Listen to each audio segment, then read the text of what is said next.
Welcome to the Wounds of the Faithful podcast, brought to you by DSW Ministries. Your host is singer, songwriter, speaker, and domestic violence advocate Diana Winkler. She is passionate about helping survivors in the church heal from domestic violence and abuse and trauma. This podcast is not a substitute for professional counseling or qualified medical help. Now, here is Diana.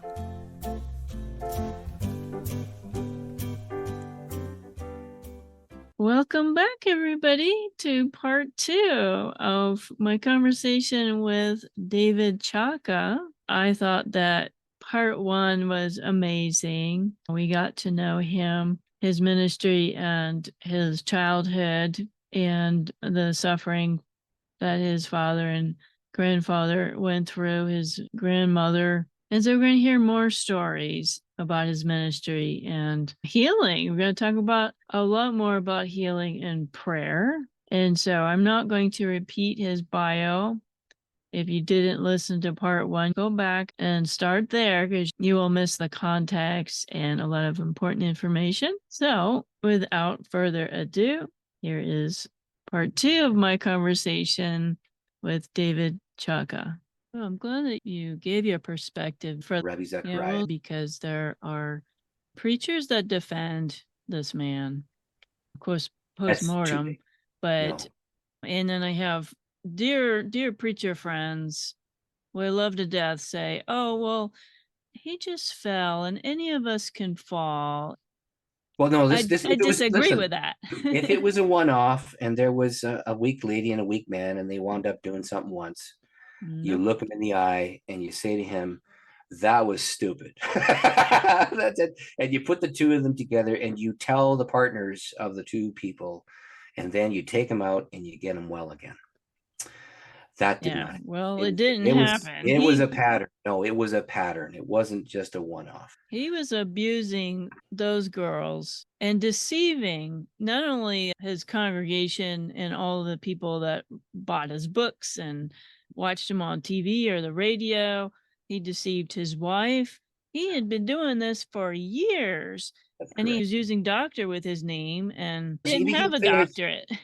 No, well, he did. Well, he became famous because Billy Graham cut him some slack and gave him opportunity to speak at a huge worldwide gathering, and he shone when he did that. And this led to what he did. I mean, that was the platform. So all those well-meaning, godly, righteous people who gave him opportunity to be able to succeed and to create a market for his work, and then to create opportunity for him to do this, all of them were lied to. All of them. And I mean, I tell you this: one of the greatest people I ever respected was Billy Graham, because he wouldn't allow the conditions to be an idiot to happen to him.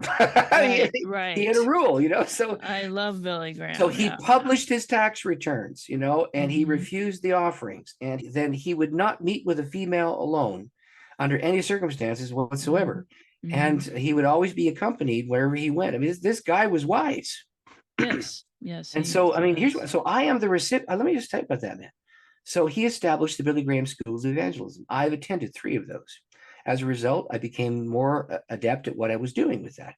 Oh, by the way, he set up a thing called Preaching Today. This is cassette tapes that I would listen to. I was in an isolated northern community, and I could not get training, and that training came once a month, and he paid for it.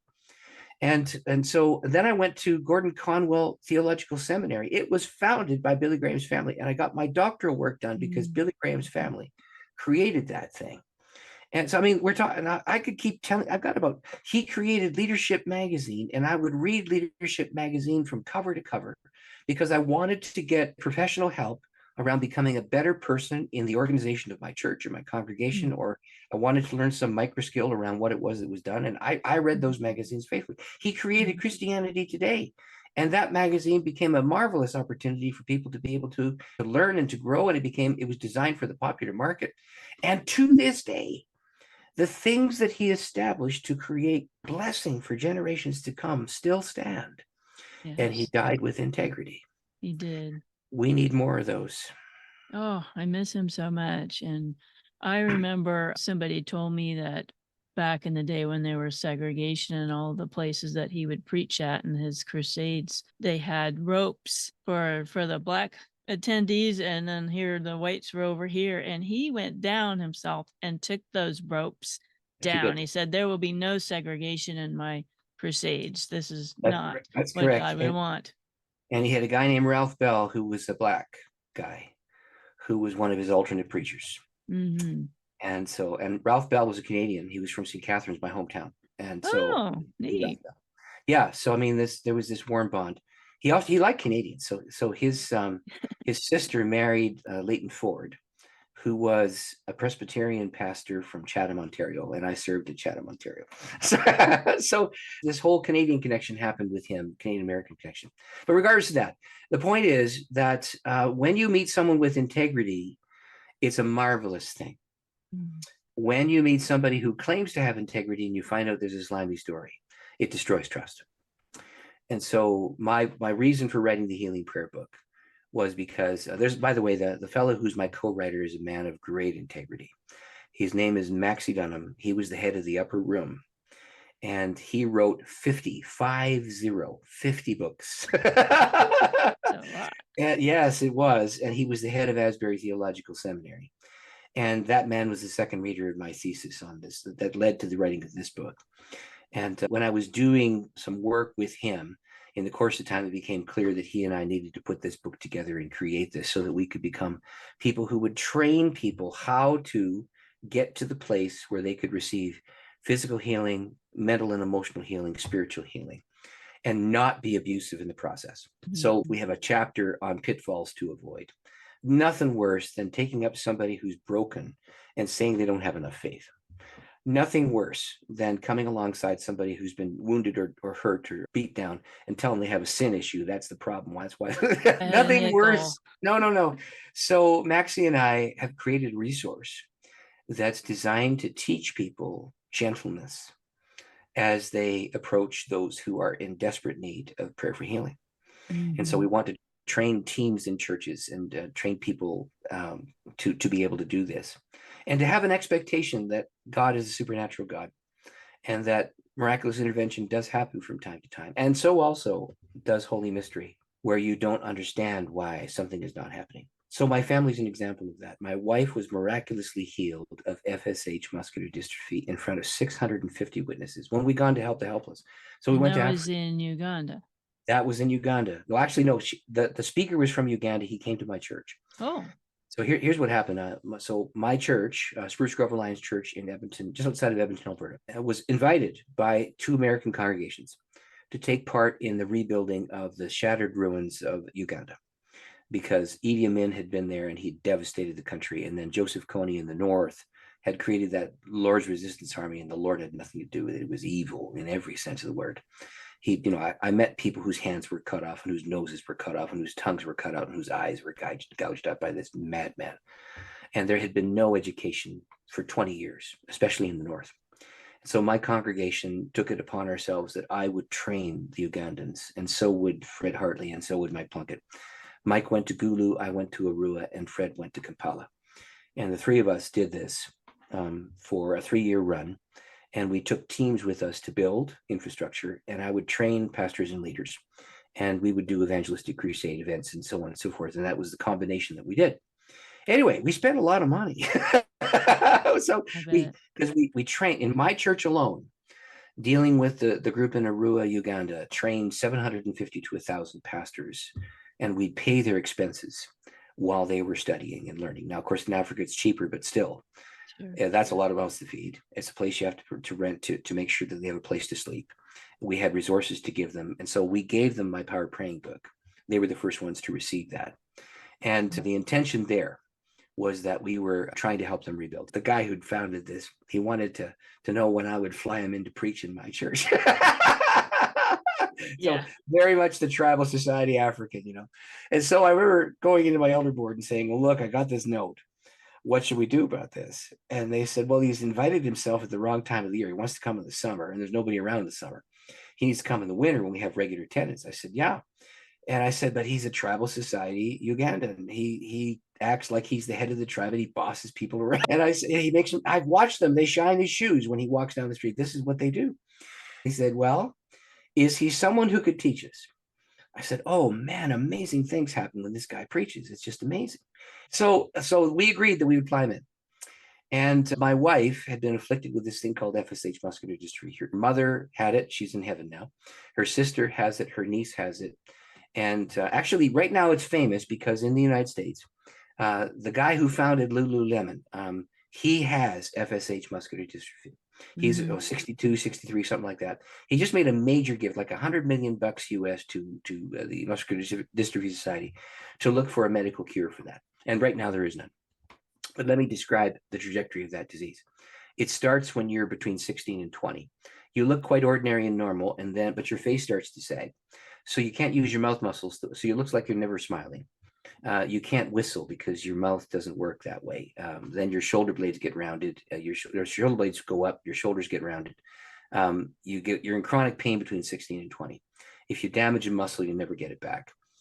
You can't lift your arms above your shoulders. And then when you're trying to walk, you start to shuffle and you get a dropped knee so that you can't lift your leg up to a step. So you have to use your hands to lift your leg up onto the step and have rails to be able to pull yourself, et cetera, et cetera. And you don't die young, but you die in a wheelchair. Now, I knew when I married my girl, she had it. That's the first girl to laugh at my jokes. Yeah. Anyway, wonderful, sweet, kind Christian family. But her sister was afflicted, her mother was afflicted, and she was afflicted. And, you weigh that and you make the decision, I can't live my life without that woman. I'm going to marry her.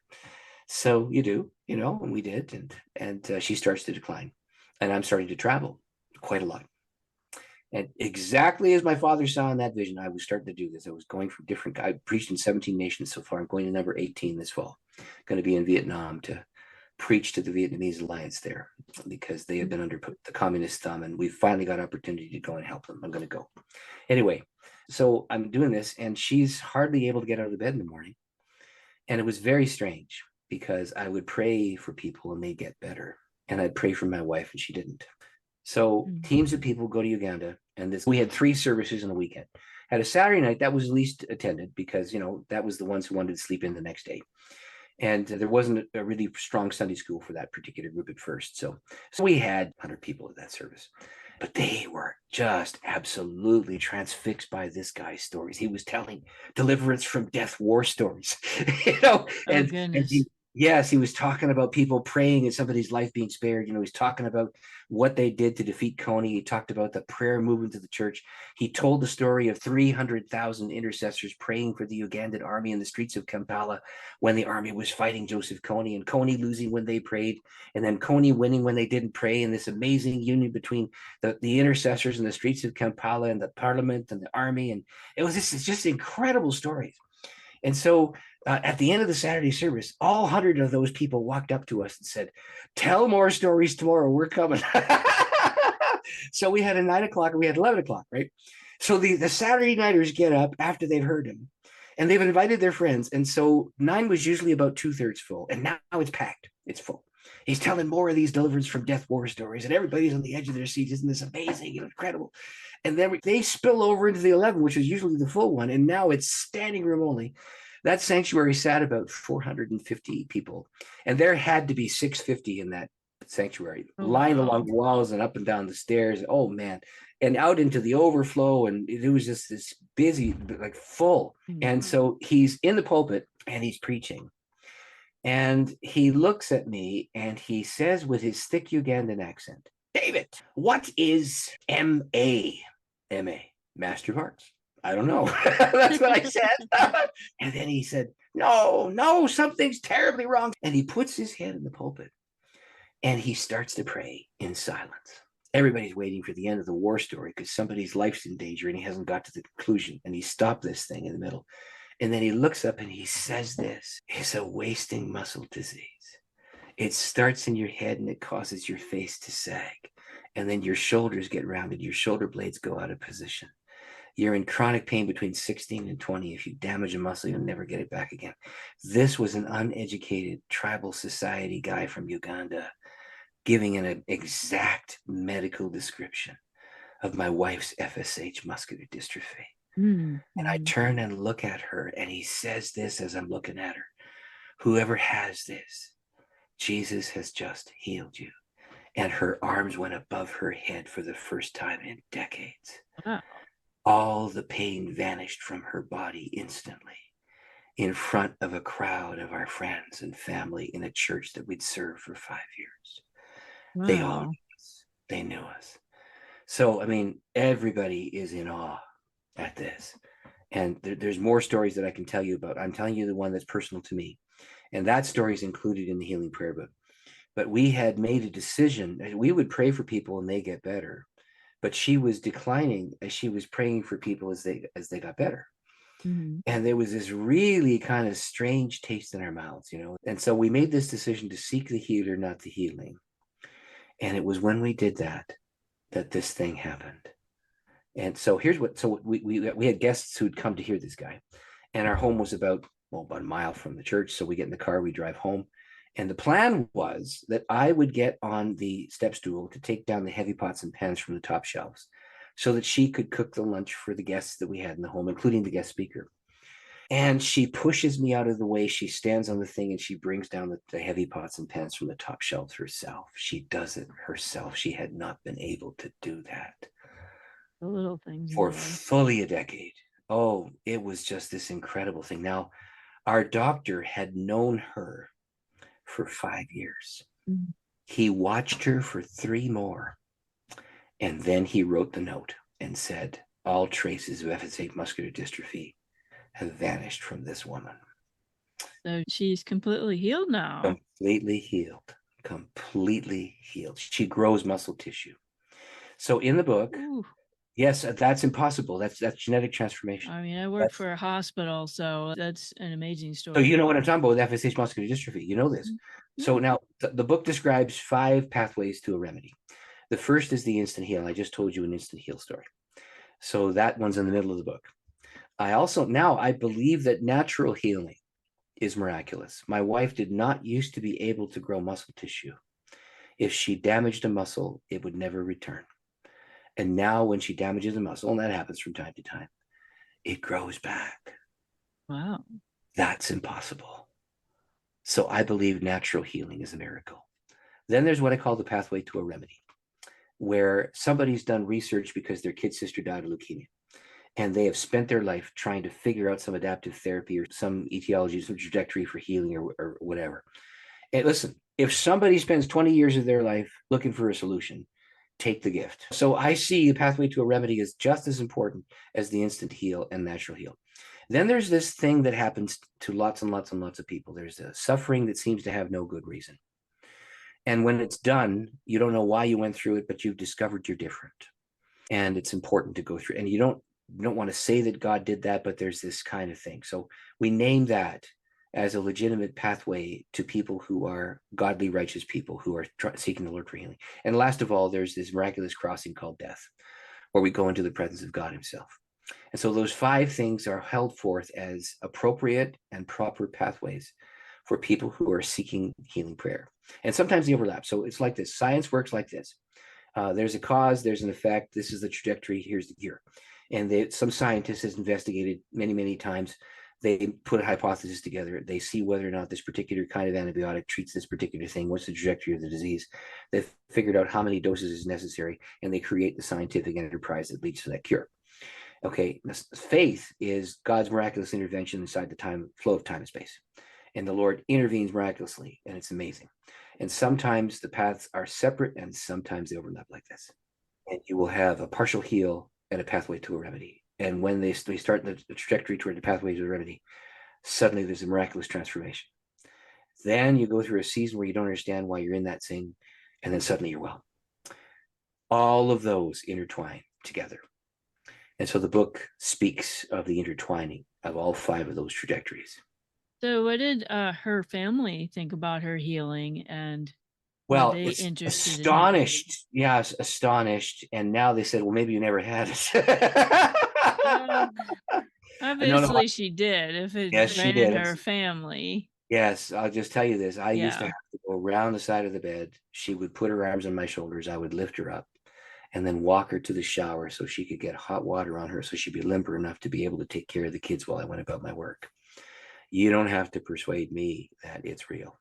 Well, they said that in Jesus' day, oh, he's just pretending that he's blind. He's not really blind. They said it back then too. Yeah, that's the man born blind in John 9. That's right. That's what they said. And the parents didn't know what to say because they didn't want to wind up in trouble. He was born blind. Yeah, that's what they said. Blind. He's not. He was born blind, but we don't know how he saw. But he's saying this is our son, and they just couldn't believe it. Actually, there's two responses to miracle in the Bible when Jesus did them. The grand majority of the town would get very excited, and the people who had a vested interest in not seeing a change would get mad and try and attack him. Mm-hmm, mm-hmm. And I have seen that in churches where there were people. There was one sad thing happened out of that event in Spruce Grove. There was a lady who had a son who was going deaf, and he wasn't healed, and my wife was. And so she accused me of chicanery and lying. And I mean, I had a medical note. It was not chicanery and lying, but she ran a little shop in that town. It was a town of 30,000 people just on the edge of Edmonton. All kinds of Our Ladies went into that shop, and she would slander me. And it came to a head. I think I had to leave that church early because of that lady. She could not bring herself to believe that God would heal one and not another. And he did it when he was on this earth. He healed lots of people, and there's many that didn't get. Yes, I get it. But the point is, if it's personal pain, it's personal pain. Yeah. And she had grown up in a church that said God only did that in the age of the apostles. And that weekend, there were 10 miraculous healings, all of them with anchor leaders in the church. I'm telling you, the one that pricks me, my board chair had prostate cancer. It vanished. My associate pastor had diabetes. Her feet were swelling. She stood up when he said, "Someone here has diabetes, stand up and Jesus will heal her." Her feet shrunk in front of the congregation. She put her shoes on. I had an assistant whose name was Sharon. She'd been in a motorcycle accident, and because the bone had set wrongly, she had to use an oral appliance. Otherwise, she'd have chronic pain in her mouth. And this guy prayed for her. She felt nothing. But the next day when she went to pick up her daughter from school, she yawned. She hadn't yawned in 17 years. Wow. And then she opened her mouth and she took the oral appliance out, and no pain.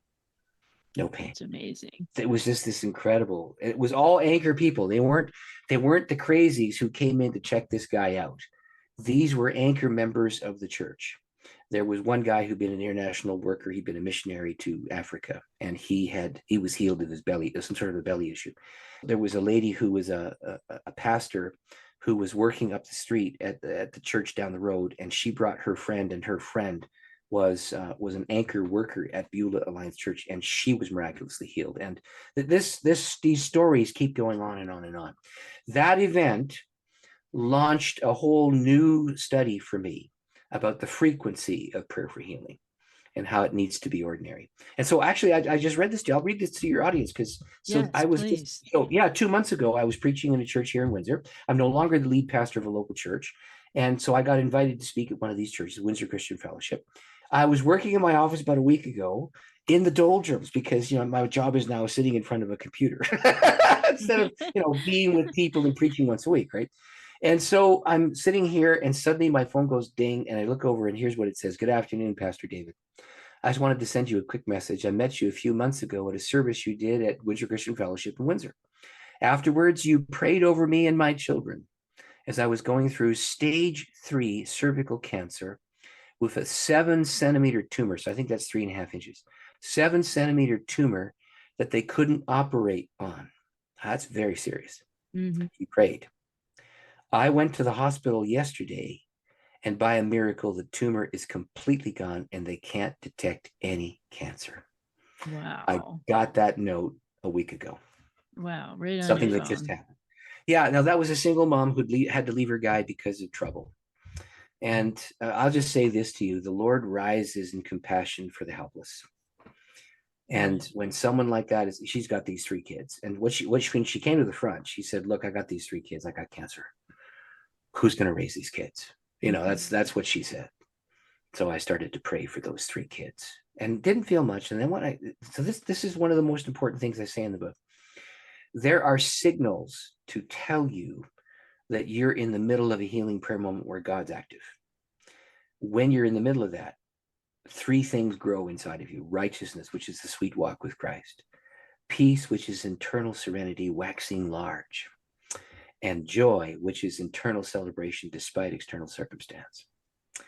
When all three of those rise and it's married together with compassion and focus on the person you're praying for, that's a healing prayer gift.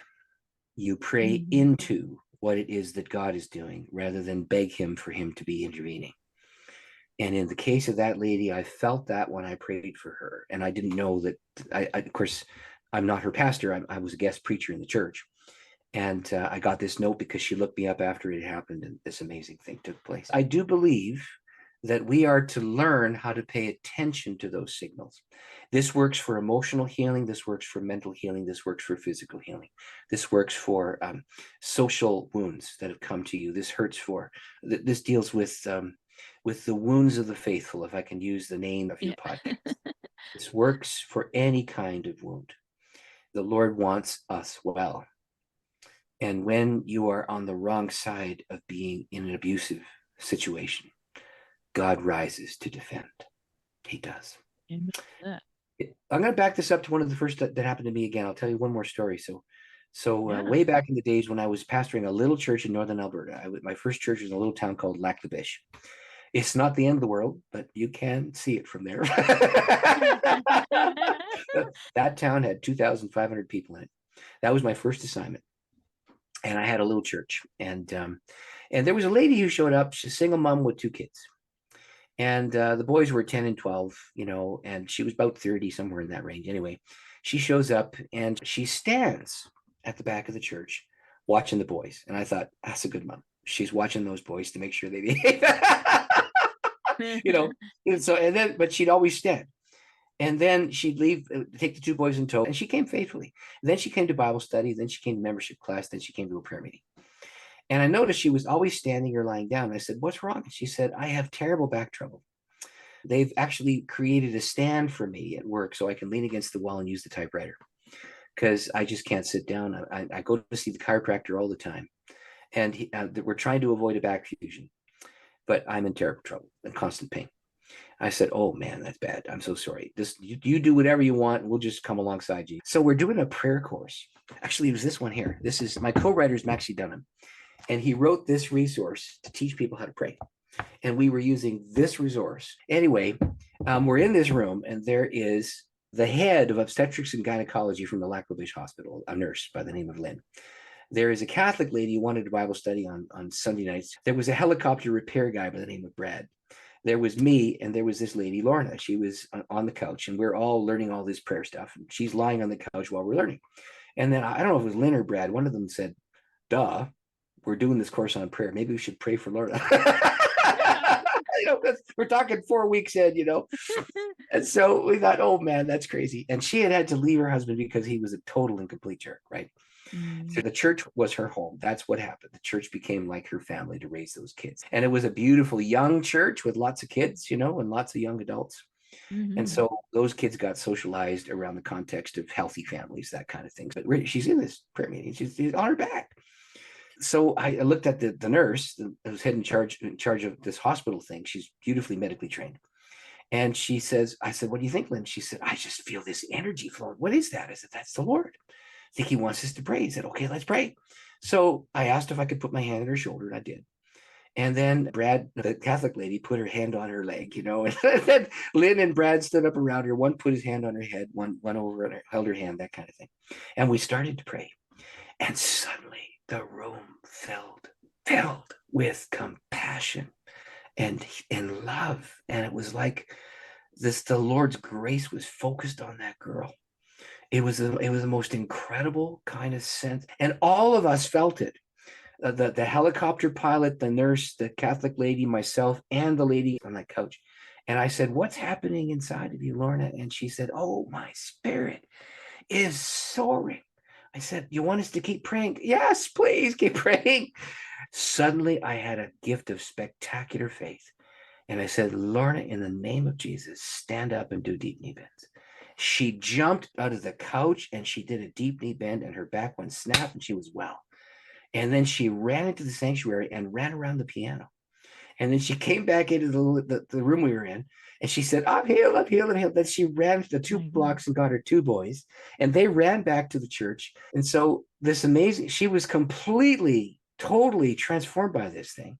Now, she was going to a chiropractor who was working with her to make sure she could not have that back fusion. And she was booked in the next day. And so she went to see the chiropractor, and he said, well, let's get you on the table. She said, I don't think I need to. And he said, why not? And she said, well, they prayed for me at the church over there. So he puts her on the table, and he overcorrected her back and was horrified because he'd done. And then he watched her back correct itself. Really? Wow. He sat back and he said, that's impossible. What happened? So she described the prayer time. Now, when I got married in that town, and my back went out, and I went to see the chiropractor. I said, my back's out. He said, what you doing here? I said, I'm getting married. I said, how you doing? He said, I'm a born again Christian now. I said, you're a born again Christian. What did that? He said, you. I said, what do you mean? He said, you prayed for Lorna. Jesus healed her. And he told me the story from his perspective. Wow. And so he became a believer as a result of that. So that was a lady who was abused and had to leave. And then the Lord's power rose up to bless her and stood with her. That is a great story. I love it. And, we could sit here and listen to your stories all night. And I think listening to the stories you've told today really renews our hope that God still does miracles, and he does heal, and he still uses people. And sometimes we need to hear stories like the ones you've told to give us renewed faith, because in this terrible world we're living in right now, all these unlikely people finding God and unlikely people being healed miraculously. So where can the folks get your books? Well, this one is available wherever, a bricks and mortar store, you can get this one, because that's published by Whitaker House, Books A Million, Barnes & Noble. Anywhere in the United States or Canada, you can get those books. But if you want to be in touch with me, I have 5 books total, and links to all of them are on my website.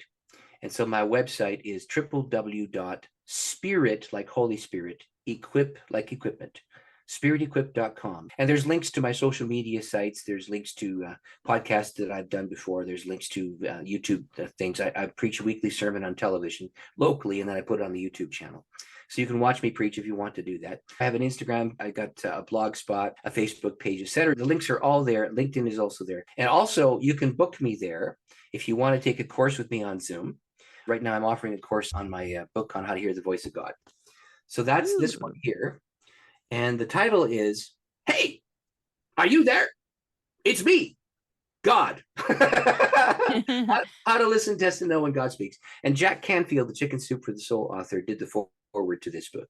Oh. He liked the book. He read the book, and he offered to do the foreword for me. Oh, and so nice. This one's got all kinds of stories. Can you imagine me telling stories? Not at all, David. No, there you go. So no, the Healing Prayer book is an audio book. It's a trade paperback, and it's an ebook.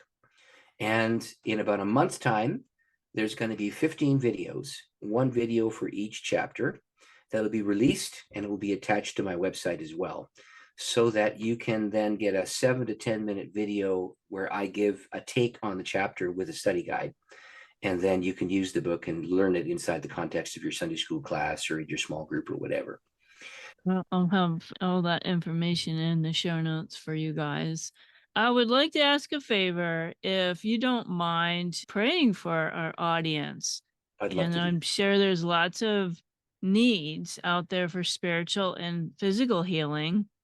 Heavenly Father, I want to thank you that you rise to defend the helpless. If you put a wounded soul before the Lord of glory, you move heaven and earth and reshape time and space to bring help and healing to the afflicted, mentally, emotionally, spiritually, and physically. I have seen you rise to help the helpless. Father, right now, in the listening audience, there are people who have been afflicted by church. There are people in the listening audience who have had trouble in their family. There are people who are dealing with a medical crisis, or their son or daughter is in trouble, and they don't know what to do or even know how to pray. Would you send your Holy Spirit to come alongside them right now so that they tangibly feel gentle peace enter their soul right now while they are listening to this prayer, while they're engaged in attempting to try and communicate with you. Speak to them by your presence and then guide them to whatever kind of remedy you want to send, whether that's an instant heal, whether that's a pathway to somebody else's labor, whether it's a natural healing, whether it's a removal from circumstances that are abusive and awful, whether it's getting to a safe place, whether it's emotional, mental, physical, spiritual distress, whatever it is, you're the healer. And we would ask that your healing grace and power would touch and bless and lead and guide everyone who's listening to this podcast right now. In Jesus' name, amen. Thank you so much, David, for coming on the show and blessing us. Well, listen, it's been a delight to be with you, and may the Lord bless you and all your constituents. God bless you. Okay, good night. Thank you for listening to the Wounds of the Faithful podcast. If this episode has been helpful to you, please hit the subscribe button and tell a friend. You can connect with us at dswministries.org, where you'll find our blog along with our Facebook, Twitter, and our YouTube channel links. Hope to see you next week.